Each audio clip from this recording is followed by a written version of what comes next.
She tweeted, "Oh, commitments are cages," after hiding our engagement ring for safekeeping. I filed the insurance claim, requested the footage, and met the jeweler. When the video replayed, something sparkled in another hand. Her face when the appraiser spoke? Silence. I, 31 male, am sitting in my car outside a pawn shop, holding paperwork that just destroyed my 3-year relationship. My fiancée Sienna, 29, played me for an absolute fool, and I only discovered it because she got sloppy with her Twitter. 6 weeks ago, I proposed. Planned it for months. Sunset at the botanical gardens where we had our first date, her favorite flowers everywhere, the whole thing. Custom ring from a local jeweler, $200. Took me 18 months to save for it. White gold band with a vintage-style setting holding a 1.2 carat diamond. Not massive, but quality. The jeweler, Mr. Antonelli, spent hours helping me design it. She said yes, cried, posted photos everywhere. Her friends went crazy. My mom started planning the wedding in her head. Everything perfect, right? 3 days later, Sienna comes to me with this concerned look. "Babe, I'm worried about the ring." "What about it?" "It's so beautiful, so expensive. What if something happens? What if I lose it at the gym or it gets stolen? That's why we have insurance." Still, I think I should put it somewhere safe when I'm not at special events, just until we get a proper safe installed. Made sense, I guess. She works as a veterinary technician, hands always in animals, lots of washing, so she starts leaving it at home during work. Then she stops wearing it to the grocery store, then to dinner, then all together. "Where is it?" I asked after 2 weeks of not seeing it. "Safety deposit box at my bank. Super secure."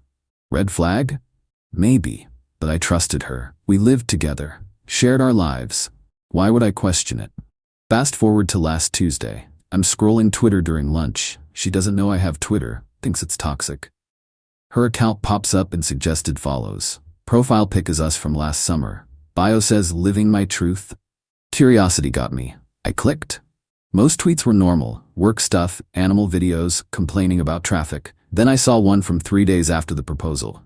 "Oh, commitments are cages. Rather have wings than rings. Free spirit, no chains." Weird, but okay. People post philosophical stuff. Keep scrolling. 2 weeks after proposal, some investments pay better than others. Know your worth, ladies. Then last week, manifestation works, asked the universe for a sign and received $7,500 worth of clarity. $7,500, my stomach dropped. The ring was insured for $18,200. I left work early, drove to her bank. Asked about accessing our safety deposit box. The teller looked confused. "Sir, we show no safety deposit box under either of your names." Could it be under just hers? Let me check. No, sir. No boxes registered to Sienna Whitfield. I sat in my car for an hour, just thinking. Then I called Mr. Antonelli. "Hey, strange question. Has anyone brought in my fiancé's ring recently, for cleaning or sizing?" "No, haven't seen it since you picked it up. Everything okay?" "Yeah, just checking." "Actually, do you ever buy rings back?" "Not typically, but I know shops that do." "Why?" "Can you give me their names, all of them?" He gave me 6 places. I started calling. 4th one, Goldstone Exchange. The woman hesitates. "We can't share customer information." "It's my ring. I have the original receipt, insurance papers, serial number. You should come in person." I drove there immediately, showed my documentation. The owner, a middle-aged woman named Ruth, pulled up their records. The ring was brought in 4 weeks ago, sold for $7,500 cash. "Who sold it?" She turned her monitor toward me. There was Sienna on security footage signing paperwork. But she wasn't alone. There was a man with her. Tall, blonde, putting his arm around her waist as she counted bills. "Do you know him?" Ruth asked. I'd never seen him before.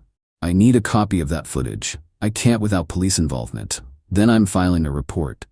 Update 1. The last 72 hours have been insane. Filed the police report Tuesday night, theft by deception. The officer was sympathetic but realistic. Since we lived together and were engaged, proving theft would be complicated. But insurance fraud? That's different. See, Sienna didn't know I'd already filed an insurance claim. The day she said she put it in the safety deposit box, I updated our renter's insurance to specifically cover the ring even in storage. Cost an extra $15 a month. So when I filed a claim for the missing ring, that triggered an investigation. The insurance investigator, Diane, was a bloodhound. called me Wednesday morning after reviewing my claim and the police report. Mr. Reeves, I'll be honest, this is the clearest case of insurance fraud I've seen in a while. Your fiancée sold the ring and was likely planning to file a claim herself later, collecting twice. How do you know she was planning to file? She called our office yesterday asking about the coverage details. When we told her a claim was already in process, she hung up. By Wednesday afternoon, Sienna knew something was up. Came home from work acting normal, but I could see her checking her phone constantly. Everything okay? I asked. Yeah, just work drama. Then she tried to be extra affectionate. Made my favorite dinner, suggested we watch a movie, kept touching my arm, playing with my hair. 3 years together, she only acts like this when she wants something or did something wrong. Around 9 p.m., she casually mentions, "We should really get that ring out of the safety deposit box soon. I miss wearing it." "Good idea, let's go tomorrow." Her face relaxed. "Perfect." Thursday morning, she's up early, dressed nice, ready to get my ring back, all smiles. "Actually, I already picked it up." The panic, just a flash, then covered. "Oh, when?" "Yesterday. Want to see it?" "Yes." I pulled out my phone, showed her the security footage from Goldstone Exchange. Her selling my ring. The man's hand on her waist. She didn't deny it, didn't cry, didn't apologize. She got mad. "You were spying on me? You sold my engagement ring, the ring I saved for over a year to buy. It was my ring. You gave it to me, to wear, as my fiancée, not to sell for cash." Then she said something that still makes my blood boil. "Maybe if you could afford a better ring, I wouldn't have needed to sell that one." Better ring. That was over $8,000. Exactly, only $8,000. Melissa's ring was 20 grand, Carly's was 15. You gave me a starter ring and expected me to be grateful. Starter, ring, I laughed. Actually laughed. Who's the guy in the video? Nobody. Nobody doesn't put his hands on your waist while you count money from selling our engagement ring. She grabbed her purse. "I'm staying at my sister's. We'll talk when you calm down." "Don't bother. Your stuff will be in boxes." She smirked. "Good luck with that. I'm on the lease too." Here's what she didn't know. Our lease ended 5 weeks ago. We'd been month to month since then. I'd already given notice to the landlord that I'd be out by end of month, found a new place. Was going to surprise her with it as an engagement gift, nicer apartment, closer to her work. "Actually, check your email." She looked at her phone. There it was. Notice from the landlord that I'd exercised my right to terminate the month-to-month agreement. She had 20 days to vacate or sign a new lease at market rate, which was $400 more than we'd been paying. You can't just..." "I can. I did. I'm moving out Sunday. You want the place? It's yours. Good luck with the deposit and first month at the new rate." Update 2. Sienna went scorched earth. Started with a Facebook post. Picture of herself crying, mascara running. Caption, "When you find out the person you thought you'd marry cares more about money than love. He took back the ring because it wasn't legally mine." Some men see women as property, not partners. Her friends rallied. Comments about toxic masculinity, financial abuse, controlling behavior. Nobody asked for my side. Then she posted on Twitter, "X really said an $8,000 ring wasn't his after giving it to me. Sir, a gift is a gift. The audacity of broke men trying to control women through manipulation." Broke men. I make $72 a year. Not rich, but comfortable.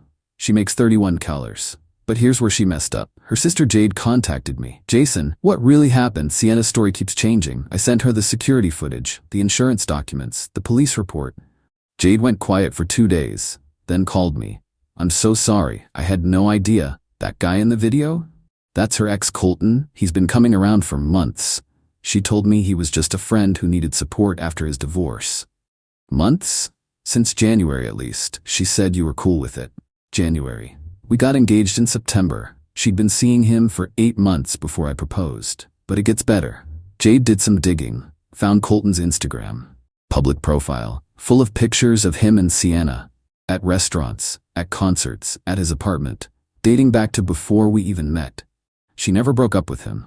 3 years I was the other man and didn't know it. Jade sent me everything. Screenshots, dates, locations. Cross-referenced with times Sienna said she was at work events, or with family, or at the gym. The gym. She didn't even have a gym membership. Armed with this, I met with Diane from insurance again. "This changes things," she said. "This is organized fraud. She sold the ring to fund her lifestyle with another partner while maintaining you as financial support." What happens now? We're pressing charges. This is a felony level of fraud. That afternoon, Sienna got served. Not just with eviction papers, she hadn't found a new place yet, but with criminal charges for insurance fraud and theft by deception. Her response? Posted a GoFundMe. "Help me fight false charges from vindictive X." It raised $127 before Jade commented with the security footage link. Sienna deleted it within an hour. Final update. Everything came crashing down for Sienna in the most satisfying way. The criminal case moved forward. Her public defender advised her to plead down to avoid jail time, but Sienna, in her infinite wisdom, decided to represent herself to tell her truth. The prosecutor had security footage of the sale, bank records showing the $7,500 deposit, text messages between her and Colton planning the sale, retrieved from her cloud backup she forgot I had access to, her Twitter posts basically admitting to it, proof she was never legally married to me, so the ring wasn't marital property. Her defense? It was a gift. Gifts can't be stolen. The judge, a woman in her 60s, actually laughed. "Miss Whitfield, an engagement ring is a conditional gift. The condition is marriage. No marriage, the ring returns to the purchaser. This is established law. But he gave it to me, to wear as his fiancée, not to sell to fund your affair." Sienna got 18 months probation, 200 hours community service, and ordered to pay restitution of $8,200 plus my legal fees. Total, $11,400. But wait, there's more. Remember Colton? The ex who wasn't an ex? He disappeared the moment charges were filed, blocked her on everything, moved back with his actual ex-wife. Yeah, he was never divorced. Sienna was the side piece to a married man while keeping me as her backup plan. She lost her job when they found out about the charges. Veterinary clinics don't love employees with fraud convictions. She couldn't get approved for any apartment with the eviction and criminal record. Ended up moving back with her parents. Last week, she sent me a letter through her lawyer. Not an apology. A demand that I remove the defamatory posts about her crime because it's affecting her job search. I responded through my lawyer, "Truth is an absolute defense against defamation. But the absolute best part? Mr. Antonelli, the jeweler, felt bad about the whole situation. Called me last week. Jason, I've been thinking. That ring came back to me from the pawn shop after insurance paid out. Would you like to buy it back at cost? Fresh start with it? Thanks, but no, bad memories." Understood. Actually, would you mind if I displayed it in my shop? With the story? Anonymous, of course. Why? To warn young men about conditional gifts and protecting their investments. And honestly, it's a beautiful ring that deserves better than sitting in my safe. I agreed. He's got it in a special display case with a placard. A cautionary tale, why engagement rings need insurance and trust. He sends me pictures sometimes of couples reading it, having serious discussions about finances and honesty. As for me, I'm good. Living in my new apartment. Got a promotion at work. Turns out, not having relationship drama improves job performance. Started dating casually. Nothing serious yet. Sienna still posts on Twitter. Lots of quotes about rising from ashes and surviving narcissistic abuse. 12 followers. Jade tells me she applies to jobs daily, gets nowhere because of the conviction. She wanted the ring's value more than its meaning. Now she's got neither the ring nor the relationship. Plus a criminal record and debt she'll be paying off for years. And that $7,500 she got for selling my ring? Court froze her accounts. It's going straight to restitution. Oh, and remember her tweet? Commitments are cages? Well, now she's got 18 months of probation commitment to the court system. Guess she was right. Some commitments are cages. Just not the kind she expected.